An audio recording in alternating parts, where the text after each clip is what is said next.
श्री कृष्ण गोविंद हरे मुरारे, हे नाथ नारायण वासुदेव। नमस्कार, आप सभी का मेरे YouTube चैनल पर स्वागत है। जो भक्तजन मेरी वीडियो पर नए हैं तो चैनल को सब्सक्राइब कर लें।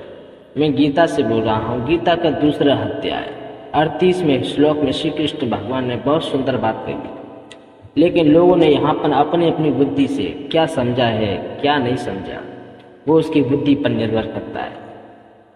श्लोक है, सुख दुखे समय कृत्वा लावा लाभो जया जयो ततो युद्धा युजस्व नेवम पापमावश्य। श्री कृष्ण भगवान अर्जुन से कहते हैं कि जय पराजय, लाभ हानि और सुख दुख को समान समझकर उसके बाद युद्ध के लिए तैयार होगा। इस प्रकार युद्ध करने से तू पाप को नहीं प्राप्त होगा। यहाँ पर इतनी सुंदर बात है, लेकिन अब आपकी बुद्धि पर डिपेंड है कि आपने इसमें से क्या समझा, आपने इसमें से क्या निकाला। जो आप समझ रहे हो वो नहीं है, ये तुम्हारी बुद्धि से परे है। और जो समझना चाहते हैं वो मेरी बात को भली प्रकार से समझे। ईश्वर की आप पर बड़ी कृपा होती है। परमात्मा स्वयं उसे अपने आप जना देते हैं। हम जैसे लोगों में इतनी सामर्थ्य कहाँ है कि इन ब्रह्म शब्दों को हम समझ सकें, क्योंकि हम लोगों की बुद्धि तामसी बुद्धि है, रजोगुणी बुद्धि है, लेकिन परमात्मा त्रिगुणातीत है, इन तीनों गुणों से परे है, इसीलिए वही जना सकता है। इसीलिए अपनी बुद्धि को यहाँ पर बिल्कुल ऐसा समझो कि हमारी बुद्धि ही नहीं है। अपने आप को बिल्कुल ऐसा मानो जैसे कि हम कुछ जानते नहीं हैं, बस हम कुछ सीख रहे हैं। अगर सीखने के भाव से आप बड़े प्रेम से सुनोगे तो ही समझ में आ सकता है, अन्यथा आप अपनी बुद्धि लगाकर इसमें इन ब्रह्म शब्दों को समझोगे तो समझने में असमर्थ पाओ, क्योंकि हमारी बुद्धि से वो परे है। यहाँ पर जो बात है, जय पराजय, लाभ हानि, सुख और दुख को समान समझो। तो समान समझकर अब क्या समान समझना है? यहाँ पर ये प्रश्न है, समान समझना क्या है? युद्ध में होने वाले जय पराजय, लाभ हानि, सुख दुख में किसी तरह की भेद बुद्धि का ना होना। अर्थात जो सुख और जो दुख है, आजकल लोगों के मन में क्या है? सबसे ज्यादा सुख की चाह है। दुख तो ये समझते हैं कि हे प्रभु, ये हमें आए ही नहीं, हमें तो सुख आवे। हर इंसान लाभ के प्रति सोचता है, हानि की तरफ कहाँ सोचता है कि हमें हानि भी हो। प्रत्येक व्यक्ति अपनी जीत चाहता है, वो पराजय को स्वीकार करता है, लेकिन उसकी पराजय भी होती है, हानि भी होती है, दुख भी होता है। आखिर वो ऐसा कैसा कर्म कर रहा है जिससे उसे ये भी चीजें मुक्त में मिले? वो चाहता है कि मुझे दुख मिले, वो चाहता है कि मुझे पराजय मिले, उसे सब चीज का सामना करना पड़ता है। यही मैं आपको बात समझाना चाहता हूँ कि ये युद्ध जो है वो वास्तविक युद्ध क्या है। हमें युद्ध को जानना है, क्योंकि श्री कृष्ण भगवान ने कहा है कि इसमें न लाभ हो, न हानि, न सुख, न दुख, न जय, न पराजय। अपनी बुद्धि को बिल्कुल सम कर दो, भेद बुद्धि नहीं होनी चाहिए। अब ऐसा तो है नहीं कि युद्ध करते समय उसके मन में उत्साह न हो, उसके अंदर जीत की भावना न हो, उसके अंदर सुख की भावना न हो।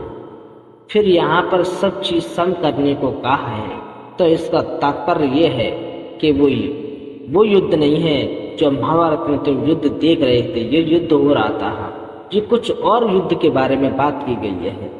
इस युद्ध के बारे में हमें जानना है कि युद्ध है क्या चीज। जिसने इस युद्ध को भली प्रकार से समझ लिया वो अवश्य ही विजय होगा, वो अवश्य ही सुखी होगा। उसके अंदर यूँ समझ लो कि परमात्मा ने ही उसे बढ़िया प्रकार से समझा दिया। ये उस युद्ध की बात नहीं है। तभी तो मैं कह रहा हूं कि जो हम युद्ध समझ रहे हैं वो युद्ध नहीं है जो महाभारत के युद्ध को हम समझ बैठे।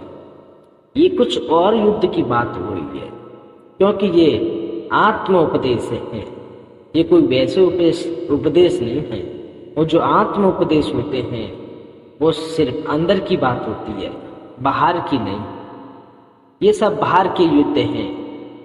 ये युद्ध हो रहा था महाभारत के, वो बाहर का युद्ध है। लेकिन श्री कृष्ण भगवान ने ये युद्ध के बारे में बताया है, वो सिर्फ अंदर की बात है। उसे जिसने समझ लिया, अपने अंदर उतार लिया, फिर वो युद्ध उसके लिए बाहर नहीं, उसके अंदर से। इसी प्रकार हमें युद्ध को समझना है कि वास्तविक युद्ध क्या है। यहाँ पे दूसरे प्रश्न में बात कही गई है कि युद्ध के लिए तैयार हो जा। इस वाक्य से क्या अभिप्राय है? तो युद्ध के लिए तैयार हो जा। तो श्री कृष्ण भगवान ने कहा है, इस वाक्य से भगवान ने ये भाव दिखलाया है कि यदि तुम राज्य सुख और स्वर्ग की इच्छा नहीं है तो युद्ध में होने वाले विषम भाव का सर्वथा त्याग कर।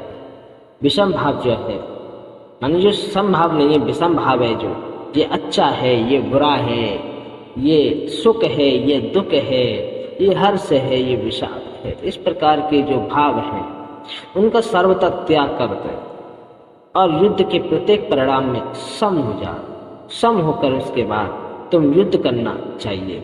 ऐसा युद्ध सदा रहने वाला, परम शांति को देने वाला है। यहाँ पर वो युद्ध नहीं, ये किस युद्ध की बात कर रही है? मैं आपको युद्ध के बारे में ही बतला रहा हूँ कि उस युद्ध को जानो जो वास्तविक युद्ध है।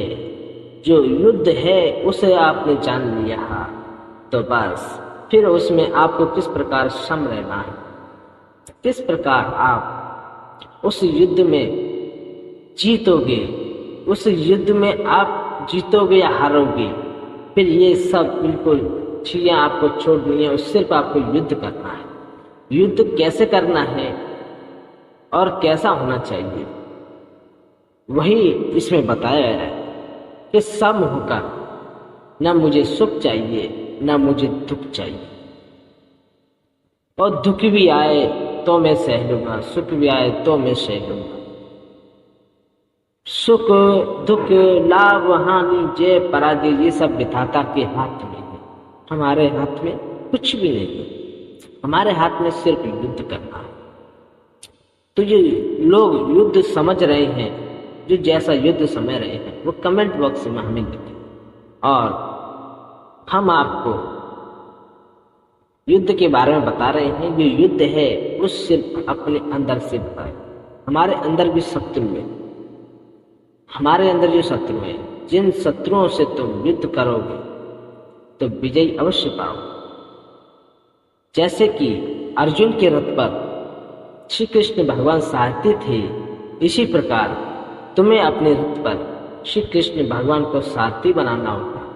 और जिसने सारथी बना लिया फिर तो यह समझ लो वो युद्ध विधाता के हाथ में है। और विधाता के हाथ में ये 6 चीजें हैं, जय पराजय लाभ हानि सुख दुख। फिर तो जो तुम चाहोगे वो तुम्हें मिल जाए। तो मैं आपसे आशा करता हूँ कि ये वीडियो बहुत अच्छी लगी होगी आपको। और मुझे कमेंट बॉक्स में बताइए कि आपने युद्ध को क्या समझा, युद्ध से क्या समझा, युद्ध किसके बारे में कहा है। जय श्री कृष्ण।